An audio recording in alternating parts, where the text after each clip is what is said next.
Let's make brown butter marshmallow dream bars, AKA leveled up Rice Krispy Treats. You're gonna need a stick of butter. I use salted, some salt, some vanilla, a bag of marshmallows. I got 2. I like them real ooey gooey. A bag of the small marshmallows, and of course, Rice Krispie cereal.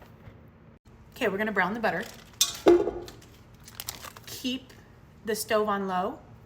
You don't want it to burn, okay? So we're gonna do a pretty low setting, and we're gonna slowly let this melt down, and it's going to brown over time, and I'll show you what that looks like.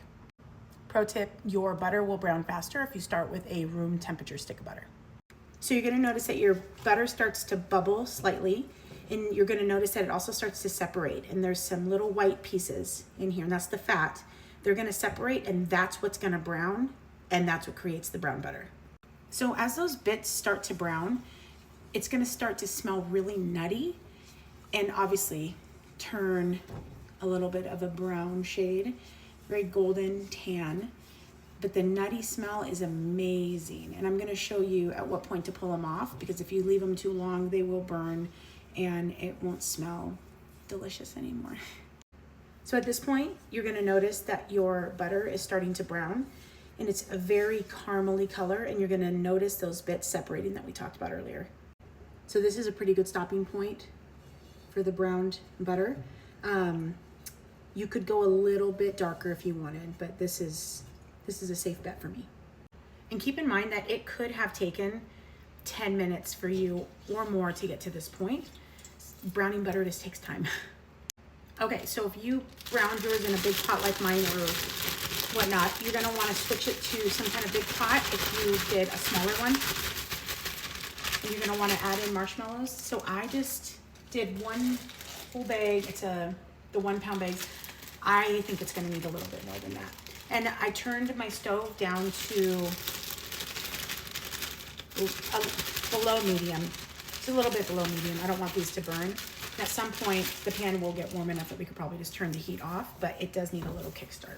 Now, when they get to the stage where they're starting to get melty and stringy and, oh my gosh, covered in brown butter, you can turn off the stove because you don't want it to burn. It might burn a little bit on the bottom, just heads up. But for the most part, it should have enough heat in the pan and now all over the marshmallows and the butter to keep it melting. Okay, so when it's looking like this and it's smooth, we're gonna add in the vanilla, okay? So for the sake of this video, I'm gonna do capfuls, but I normally don't measure. So I'll just tell you 1, 2. And I bet it's like 2 teaspoons. That's what I think that this probably is. Okay, now stir that in. Okay, so next is salt, but we have to taste it to see how much it needs because I use salted butter.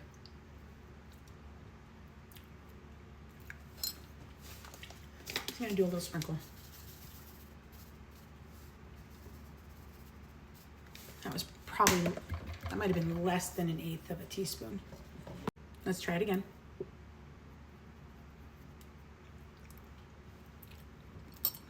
Perfect. Okay, we're gonna start building it. We're gonna get into the Rice Krispy Treats and we're gonna pour it in. I got this big, huge family size.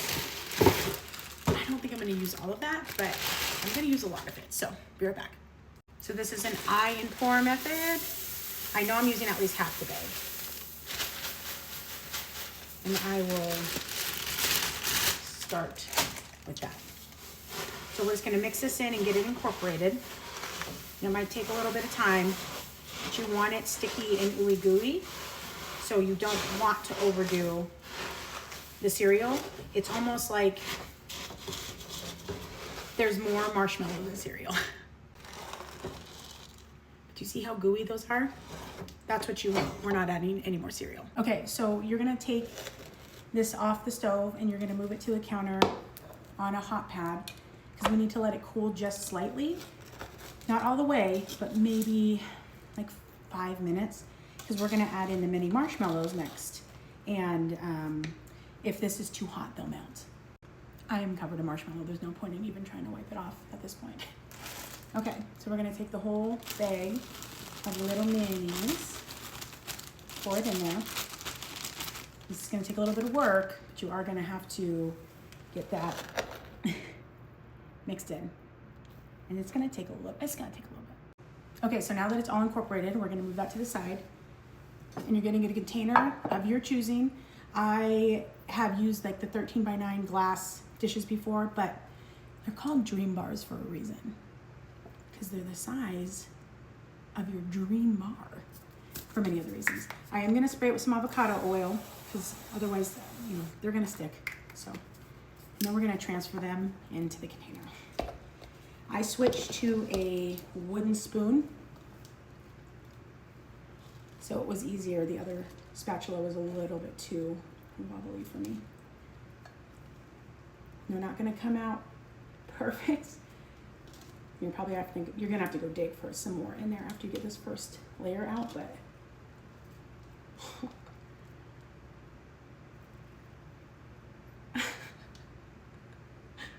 yeah, right? Okay, hold on. Okay, so I got as much out as I could. I'm gonna let my husband pick up the rest. And then I used parchment paper to help smush it down.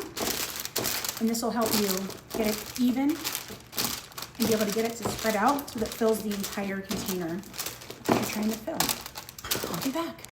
Okay, all done. Look at that.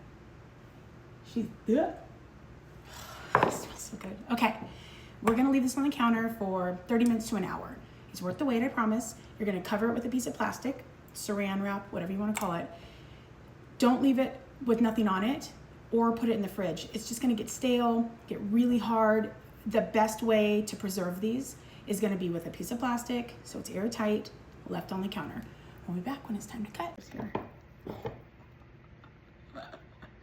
Okay, try those.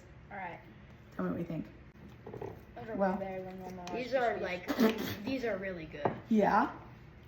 Like, way better than normal Rice Krispy Treats. I'd have these as a cake instead of red velvet.